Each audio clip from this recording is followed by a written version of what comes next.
You want to be really dark about it. The map's going to be Tal'Darim Altar, which is kind of an interesting final map. It's an old map. They each got the choice to downvote, and the downvoted maps were Shakuras and Ohana, interestingly. Surprised to see Tal'Darim Altar not downvoted.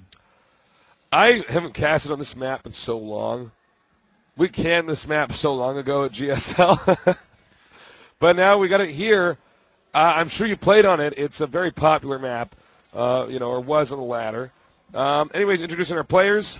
Down in the bottom left, one of the two players in this game from Team Karante, the ZerG player VortiX.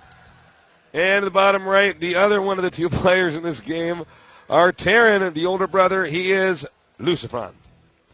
Now, in general, I would give the edge to VortiX in this map. This is an excellent map for Mutalist-based play, for aggressive Zergling counterattacking. There are, in fact, rocks at the third base, so...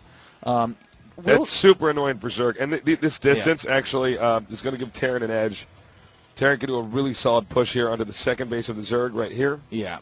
I mean, it's kind of funny because on pretty much most maps, your third base is creepable for queen openings, can cover it, but this is really going to be the third base choice for VortiX, which is super awkward. You don't really want to have to try to expand creep all the way like that unless you're TLO and you just build a hatch cancel there and spread creep from this middle. Yeah. LucifroN looks like he will be going for barracks first. He doesn't want to run the risk of doing some command center first because, honestly, almost any opening you do as Terran is quite vulnerable. Well, I'm going to call it right now. I think LucifroN's got this unless VortiX does something crazy. Well, let's make this more adversarial, and I honestly think VortiX has got this. Well, whoa, touche, sir. Looks like we got the barracks going down here. No gas yet taken, so LucifroN is just going to be doing some standard play. This SCV moving out, likely just going to be doing some standard scouting. We already see that waypoint all the way. I found it. I found the end of the waypoint. It keeps going, Sean. No pot of gold, just a bend. There's the other point there.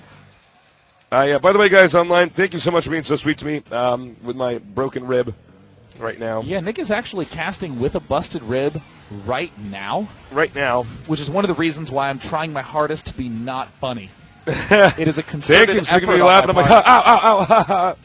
But it's okay. I'm on a bunch of painkillers right now, so I feel totally groovy. You feel casting. fantastic. I feel great, man. I should break more ribs. I hope that doctor's watching. Extra special shout out to him. Yep. Thanks for the sick prescription, doc.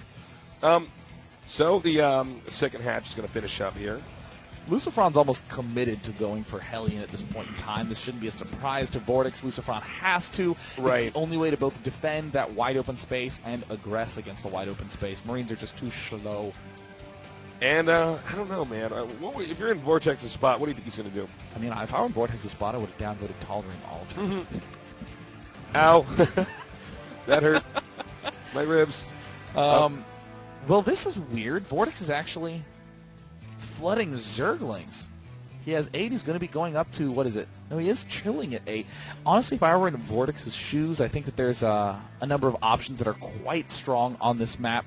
Doing this sort of the old Keurig style of ling baneling pressure into a third, I like quite a bit because you get the Zerglings out early to kill off these rocks, and then you ling baneling aggress the front and take your third base in a comfortable position. But oh my god, VortiX catches LucifroN off guard. LucifroN was not anticipating this at all, is way out of position. Lift it, lift it, lift it, lift it, lift it. Whoa! Oh, LucifroN may have just lost the game at this early stage. VortiX waltzing right in. I can't believe that. That is so shocking. Well, he did lose a lot of SCVs. To be precise, it was 4. But still, losing the Marines, losing any opportunity to do pressure, a huge return already on those resources. And we're seeing the standard timing, about 5:15 on those geysers. Queens out, Hellions being produced. What do you do as LucifroN? You're going to try to go Hellion Banshee and deal huge damage, but Hellion Banshee has not really been seen that much on this map because... No, it was before that was popular. This map was fired long before that strategy It's true, arrived. man. This map is old.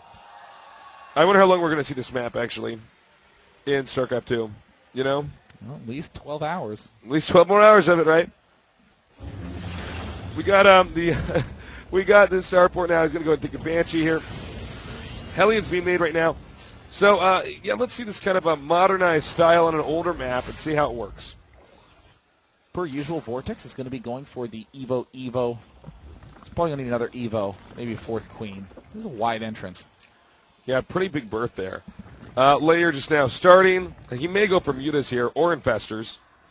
Yeah, Mutalisks are a little easier to manipulate on this map to put pressure on this expansion, but, I mean, it's so difficult because the positions are so close for Terran. Right. Maybe infestors the better way to go. Bungling Marines, they try to push you pretty heavily. Hellions coming up here now, going to try to damage some of these queens. This is a nice, again with the missile attack upgrade. Now, in terms of the third hatch at this position, VortiX needs to just plant it right here in his main base. There's really no other alternative. It's just so hard to get a third base. LucifroN has the nice benefit of seeing a single Evo chamber researching. He knows that there's been a delay in VortiX's upgrades. He's hiding the Banshees again. I wonder how surprised the VortiX will actually be when this comes out. Mm-hmm. LucifroN not willing to take any pot shots at this point. I think LucifroN is not going to be surprising VortiX, who does have the double Spore Crawler tech up. Wall-off going down at the front. No need to build a bunker because all his Marines are dead. That's true. Don't waste your money on that. Third command center down. He may even go mech from here. Totally possible. Totally doable. Nope. Barracks instead. Going to do a timing push then. This is kind of a... No add-on, though, at the factory. Weird. All right, here we go. Some mass swapping. I like this structure. I like this play on this map. And VortiX is just over-assuming he's going straight down the mech path, but there is potential for the roaches to do considerable damage. There's the pre-cloak, so that way VortiX doesn't see anything approaching on the minimap. And already an Overseer to repel. Nicely done there. The Banshee's going to continue to back up now. Hellions doing a lot of damage here, but this won't do that much. Transfuse is going to be easily administered here. Pushing more towards the front. Second transfuse. VortiX is just in amazing shape. LucifroN now flooding with bunkers, getting his first Marines. He's going to have as many Marines as he has bunkers in a moment. Well, they're going to get 1-1 here very soon. Right now, nobody really able to hurt the other, you know? I will say that LucifroN theoretically should be in the better position right now. There's no third for VortiX. VortiX actually has to head south and kill off these rocks before he attacks, buying a lot more time for these bunkers to get up. Tank, siege mode, stim, medevacs, all about to pop out. LucifroN is getting himself a nice structure, and he's about to be up against Roach only. Third base could be actually taken here. That could be a little bit risky, but... You know, with Roach, he does have the meat to kind of fight off a Terran army. You know, it's much less finesse and much more raw strength. Meanwhile, mid-map, we see the Hellions still hanging out. Banshees are starting to pick off the Roaches. I think VortiX is realizing, oh my gosh, my opponent is not going mech. That's a lot of Roaches. Oh my gosh. SCV's coming up here. This could be bad. Siege tank at the far backside. Oh, this is going to go very poorly for VortiX unless he gets the perfect angles off, but I'm not sure he will. Those Roaches are getting stuck over there by the bunker. Oh, God, a really rough position for VortiX right now. He has to do maximum damage. He's picking off a couple of units, but he is throwing away a ton of Roaches. Yeah, there could be a counterattack later on. There's so many Roaches doing so much damage right now, but it doesn't matter because Banshees can clean it up. And those Roaches were not, expendable. We have a supply lead now of 80 to 69 here. And, man, he gets a few siege tanks out. He can push that second easily. Yeah, now LucifroN getting the medevac reactor incoming. Easily going to pull all this Marine Marauder over to take out these rocks. I mean, I think VortiX was just thwarted by the fact that he didn't have an easily accessible third base. So now he's only just beginning to start mining gas from here at the 12:30 mark. Yuck. Well, third base could be taken over by LucifroN over in the far right. I do see a push coming, though, that will be very hard to stop. 1-1 is going to finish. I don't think he's going to push out just yet with that. There's more barracks about to complete here, so there's going to be a barracks explosion. We have the Banshee's going to come over here and see if they can do any damage. No detectors here. Well, there's an Overseer hanging out in the middle, but I think he will be able to at least pick off one Queen. It's going to be pretty far away. Can he get the transfuse? He does manage to pick it off. Nicely done. And this Banshee will go down. Oh, right? Whoa! No. What? Oh, but he did manage to open up an entrance in Okay, front. he could do some damage here. This is exactly what LucifroN needs right now. This is how he won game 1, was with incredible work and harassment. And there's no speed on these Zerglings. No, there's speed on these Zerglings, Nick. Not too much damage done there. The third is taken. Tieran's not really being touched. He's the one that's harassing all the harassing the Zerg right now. I think VortiX really regretting not downvoting this map. Yeah, I mean, this is a difficult spot. Getting those 1-1 upgrades. Now there's 1-1 Zerglings, 1-1 Roaches, about to be 1-2 in both of those categories. LucifroN now pulling around to the backside. He is going to spot the Hive going down. How many more kills will he get on these Banshees? These have been absolute heroes. And you know, Nick, I don't think we've gotten a chance to see the Terran army in quite some time, and it is looking pretty intimidating. Yeah, that's pretty sizable. And, you know, with the supply lead and the close distances, I mean, what are you going to do? You're just going to be in a lot of trouble. Mm-hmm. Oh, gosh, this Banshee already pulling far away to the backside. Spire en route. VortiX is taking kind of a risky 4th base, but this is the correct position to play risky. You know, even with Fungals, I don't know if he actually can hold this. Fungals slow you down, which is, I think, the bigger part, of course, along with the damage. But, I mean, it's just such a close distance here. LucifroN continuing to pick off drones. Yeah, you know, all right, pushing with a small army over here. Oh, nice pickup. Oh, poor Marines wish that they were a little bit smaller and could get in. You know, it's interesting because you don't see the infestors out. He's waiting for like a drop or something else to catch with the infestors, but in fact, it looks like LucifroN's just going to do a push over here at the front. LucifroN is doing these weird little pushes forward with small amounts of units. He's trying to bait out an infestor and then trying to pick it off, and it looks like he still wants to head up. And he get any? He gets one. And a pickup. Very nice. And he's going to re-unload directly underneath. Unload, and he will be able to pick off 2 if he target fires quickly, but he ends up missing. Still a single infestor. All right, he's being super cautious. All right, it's go time. Uh-oh. He's going to push out now. Zerg's going to get into position. Zerg's going to try to counter at the 3rd. Watch carefully. This is going to be very technical.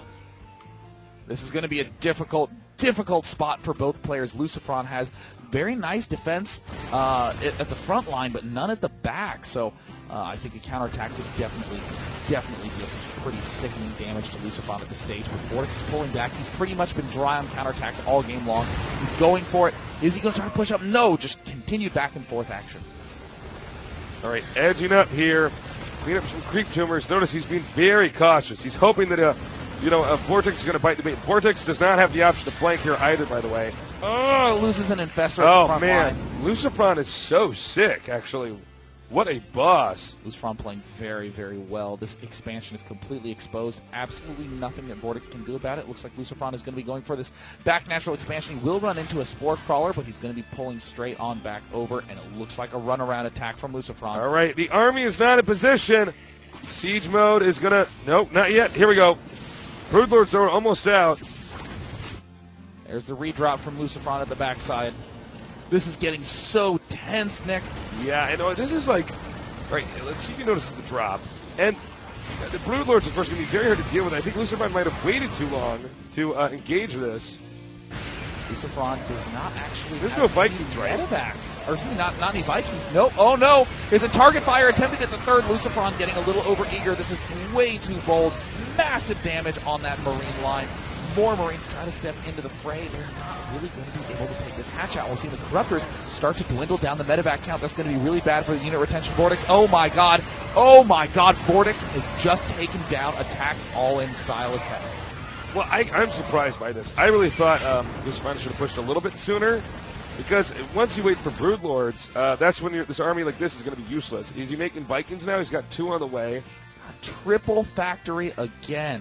And only 2 Vikings out now. And, oh, man, I feel like now VortiX can come back and possibly win this. Oh, wow. VortiX just hit the 3rd base hard. Nice defense. Has locked his opponent down to 3 bases.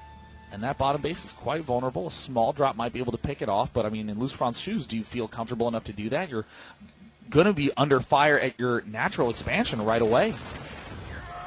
Well, you know, pushing here, he's going to get a lot of depots and get access to the 3rd and the 2nd. Let's see if he does that. Nope, going to use the high ground instead. Here we have the Vikings. Even though they're getting fungal, they do have the safety of the high ground. A few will fall, 4 Vikings being produced at a time. No drop yet. Continuing to close in now. I don't even know why he's Orbital moving these command. siege tanks up here. This is actually really weird. He's trying to make sure that he doesn't get fungled. He's starting to dance around with his Marines, but the that tanks was are a not little a too good far idea at forward. all. Oh, and he loses the natural expansion anyways. VortiX is closing in. LucifroN is It running could low on be options. just like the GG. I was GG. going to say it could be just like the WCS European Finals. VortiX is going to move on. 3-2 LucifroN. Yeah, sick. With that loss, LucifroN is now eliminated. He was the last remaining Terran in the tournament.